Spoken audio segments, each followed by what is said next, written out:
Merhaba arkadaşlar, yeni bir video ile karşınızdayım. Bildiğiniz üzere yeni göç ettiğim krallık 2164 krallığı ve burada yeni dostlar edinmeye devam ediyorum. Bugün 2164 kralıyla güzel bir sohbet ettik arkadaşlar. Bulunduğum KVK'da diğer krallıkların hikayelerine dair bilgiler edindim ve bunları sizlerle paylaşmak istiyorum. Çok çarpıcı hikayeler var. Hikayelerimize öncelikle KVK'daki krallıklardan bahsederek başlayalım. 2164, 2147, 2150, 2157 krallıkları müttefik arkadaşlar. 2154, 2151, 2138 ve 2163 krallıkları da kendi arasında müttefik. 4 vs 4 göreceğiz yani bu haritada.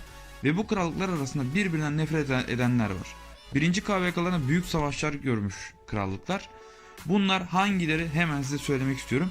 2164 krallığı ile 2163 krallığının hikayesi, 2151 krallığı ile 2147 krallığının hikayesi ve son olarak 2154 krallığı ile 2157 krallığının hikayesi arkadaşlar. Ve bölüm 1 intikam arzusu diyerek anlatmaya başlıyoruz arkadaşlar bu hikayeleri. 2147 krallığı vs 2151 krallığı. 2151 kralı İzvan 1. KVK'da pembe renk seçtikleri için onur puanında 1. sırada olan ekibi yok ediyor ve o ekip sıfırdan hesap açıp yeni bir krallık alıyor. Geride kalan bu olayın intikamını almak isteyen Kuğul klanı da KVK 1'de Zon 5'te İmperium krallık ile savaşırken sıkışıp kalıyor. Diğer yandan kendi krallığındaki İzvan ekibiyle Kuğul klanına saldırıyor. Kuğul ekibi 45 gün boyunca farm dahi yapamıyorlar ve 45 gün boyunca her gün aktif olarak hem kendi krallıklarıyla hem de KVK rakipleriyle savaşmış arkadaşlar. Bu süreç 1. KVK'da oluyor. Bunu dikkatle dinlemenizi tavsiye ederim. Hani vurgulayayım bu süreci. Ardından Çinlilerle anlaşıp 2147 krallığına göç ediyorlar. Çinlilere söz veriyorlar. Verdikleri söz, bu KVK'da hiçbir şey istemiyoruz. Tek isteğimiz intikam. Onur puanında birinci olan İtalyan dostları onlar için krallığı hazırlıyor ve ilerleyen zamanda oraya gideceklermiş arkadaşlar. Çinliler saat farkının dolayı gece, Almanlar ise gündüz oyundalar ve bu Alman grubunun içinde Türkler de var. 10 kişi krallığı yönetmişler arkadaşlar. 2147 krallığı yani Almanlar ve Çinlilerden oluşuyor. Tabi Türkler de var aralarında. 10 tane balinaları varmış. Muazzam bir altın paket çekiliyor bu arada. Hepsi intikam diyerek 2151 ile savaşacakları günü bekliyorlar ve hazırlık yapıyorlar arkadaşlar. Bununla alakalı görüntüleri de sizlere gösteriyorum. Aralarında dediğim gibi ekipmanları da 150 gün veya 170 günlük oyuncu olmalarına rağmen ekipmanları da çok üst düzey olan balinalar var. Adamlar günde 15, 20, 30, 40 o derecede altın sandık çekiyorlar, öyle söyleyeyim toplam olarak. Ekipleri harbiden ciddi manada 2151 krallığına karşı bilenmiş ve ona göre hazırlık yapıyorlar. Bu krallıklardaki oyuncuları da zaten profil olarak videoda göreceksiniz arkadaşlar. Ve bir diğer hikayemize geliyoruz. 2163 krallığı vs 2164 krallığı, benim bulunduğum krallık. Benim bulunduğum krallığın kralıyla görüştüm, Pepsi ile.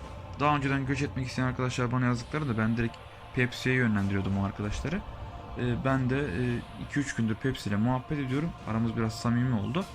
Ondan geçmişiyle alakalı hikayeyi, neler yaşadığına dair bilgiler edindim. Tabi bu çarpıcı hikayeyi de sizlere aktarmak istedim. Muazzam bir intikam KVK'sı içerisindeyim. Ben de heyecanlıyım tabi.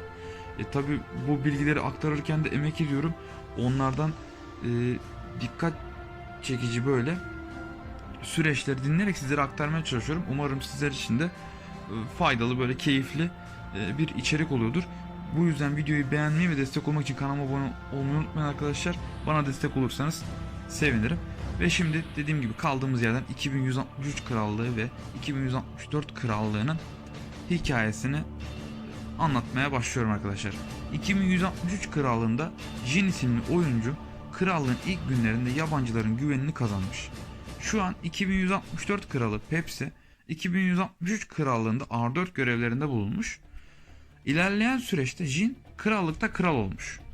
Güveni kazandıktan sonra kendi ekibini kandırarak diğer KVK'daki onur puanı ve güçteki 3. sıradaki ekibi yok etmiş. Yani bireysel birlik gücünde, daha doğrusu birlik gücünde 3. sırada ve onur puanı 3. sırada olan Veye klanını yok etmiş. Ya bize katılırsın ya yok olursun diye şart koşmuş. Katılanları da sonradan sıfırlamış. Jin zaman zaman kız arkadaşıyla kavga ediyormuş. Her kavga ettiğinde rastgele bir oyuncu sıfırlıyormuş. İftiralar atarak balinalara sıfırlattırıyormuş. KVK'nın kaybetme sebebinin güçsüz oyuncular olduğunu söyleyerek sıfırlamış. Ama aynı çelişkiyi sen balinasın güçlüsün diyerek balinaları da sıfırlamış arkadaşlar. Burada Jin tutum olarak krallıkta güçlü oyuncu bulunsun pek istemiyor anladığım kadarıyla. Pepsi'nin söylediği bu ve hepsini kovmuş arkadaşlar krallıktan. Hepsine karşı savaş açmış. Love Spender'ları biraz ezmiş yani anladığım kadarıyla. Balinaları da göndermeye çalışmışlar krallıktan ve başarılı olmuşlar yani. Hem krallığı almışlar hem de krallıktan oyuncuları göndermişler. Büyük bir göç vermişler. Ee, Dediğim gibi bunların arasında bahanelerine de yani kaybetme sebebinin güçsüz oyuncular olduğunu söyleyerek sıfırlamış yani oyuncularını. Tabii çarpıcı garip bir durum. Krallığı temizlemiş yani öyle söyleyeyim. Kendi açısından doğru bir yaklaşım olabilir bu. Nitekim krallık kendi ekibiyle şu an krallığı yönetiyor. Şimdi bu olayları gören Pepsi de bana kendi bakış açısı anlattığına göre arkadaşlarını kurtarmak için öyle bir krallık bulmuş. Bu krallık hangi krallık? Tabii 2164 krallığı şu an buranın kralı. Oradaki kralla iyilik ile savaşmadan KVK kazanma sözü vererek almış. 63'teki diğer zulüm gören insanları da göç ile kabul etmiş. Bana 64'ten 2 tane ekip söyledi. Dedi ki ben buraya 2 ekip getirdim. 63'ten. Onları dedi sorabilirsin. Direkt sorduk zaten. O mesajları da videoda göreceksiniz arkadaşlar. Onların yazdıklarını sizlere İngilizce yazdıklarını aktaracağım. Adamların bana verdikleri bilgiyi. Bu bilgileri ben sadece bir kişiden almadım. Yaklaşık 5-6 kişiden aldım. Hatta daha fazlası olabilir. 7-8 de olabilir. Krallık chatinde işte ekip chatinde falan yazanlar da oldu. Yani böyle çok olumlu şeyler yaşamamışlar. O süreçleri anlattılar. Ben de onların yazdıkları mesajları dediğim gibi sizlere göstereceğim. Şimdi Pepsi arkadaşlarıyla beraber 2164'e geliyor ve 2164 yönetimini devralıyor. Bu süreçte de kendi hesabının komutanları tam olduğu için ve göç aldığı adamların komutanları tam olduğu için adaletli davranarak 64'teki oyunculara ödüller vermiş. Bu cümleleri kuranlar oyuncular bu arada. Bize diyor böyle böyle davrandı falan. Onlar söyledi, hani Pepsi söylemedi ben böyle davrandım işte elim açık davrandım ödül verdim 64'tekilere falan değil. Oyuncular diyor ki Pepsi bize çok iyi davrandı biz memnunuz diyor yani. Ondan yana bir sıkıntı yok. Pepsi ile olan diyalogda şunları söyledi. Alexander ve bir tane de Çinli birisini söyledi. Biz üçümüz dedi savaştık dedi. 2164'te arkadaşlarımız için falan dedi işte. Onlarla şimdi dedi geldik buradayız. 2164'teyiz ve 2160'te olacak savaşı beklediğini söyledi. Love Spender'lar, balinalar çok fazla eleştirel cümle kurdu arkadaşlar bana karşı. Bakalım bu KVK'da 64 ve 63 karşı karşıya geldiklerinde savaşın neticesi ne olacak? Merakla bekliyor olacağım. 63'teki birçok arkadaşımız orada muhtemelen yeni oyuncular ve bu süreçleri bilmiyorlar. Çok göç almışlar. Dışarıdan bakınca belli yani. Hepsi eski oyuncu.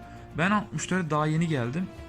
Bana bu hikayeyi anlattılar. Ben de sizlerle paylaşmak istedim. Bu KVK'nın intikam KVK'sı olduğuna çok şaşırdım. Uzun zamandır böyle kanlı ve zevkli KVK'larda yer almamıştım. Bu yüzden heyecanlıyım. Bu adamlar bu sebeplerden dolayı yaklaşık 2 aydır 47 yani 2147 ve 2164 krallığı plan yapmışlar arkadaşlar.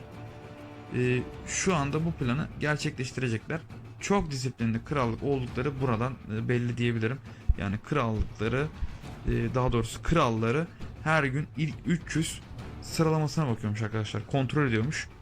Ve planlı göç almışlar. Kendilerini C seviyesine tutmuşlar. Zaten C ve D krallıklarının olduğu KVK'da yer alıyoruz şu an ikinci KVK olarak. Adamlar harbiden bilenmiş diyeyim öyle söyleyeyim. 2157 krallığı ve 2154 krallığın hikayesine gelecek olursak da onlarınki biraz daha kısa. 2154 krallığı biz KVK 2'ye hazırlanacağız diyerek KVK 1'deyken seviye 4 geçitlerin arkasına kaçmış. 57 krallığını tek başına bırakmışlar. 57 krallığı KVK'yı kaybetmesi sebebi olarak 54 krallığını suçluyor arkadaşlar. Birbirlerinden aşırı nefret ediyorlar. KVK chatinde birbirlerini yok edeceklerini bağıra bağıra söylüyorlar. Genelde Lost Kingdom'da. araları bozuk yani, bu 54 ve 57 eski müttefiklerin araları çok açık. Bu arada 2150 krallığı da kendi kralının müttefikleriyle anlaşmayı bozacağını söylediği için sıfırlamış arkadaşlar. Adamı tahttan indirmişler. Adama resmen burayı terk et demişler, kovmuşlar adamı. 2150 krallığında da olaylar dikkat çekici. Evet arkadaşlar, bu KVK'da çok çarpıcı geçmişe sahip krallıkların ve kişilerin hikayelerini sizlerle paylaştım. Videoyu hazırlama sürecinde çok emek sarf ettim. Bu tarz videoların devamının gelmesini istiyorsanız beğenirseniz sevinirim. Beni desteklemek için kanalıma abone olabilirsiniz. Gelen beğenilerin sayısına göre KVK'nın gelişmelerini sizlerle paylaşabilirim. Hoşça kalın. Görüşürüz arkadaşlar.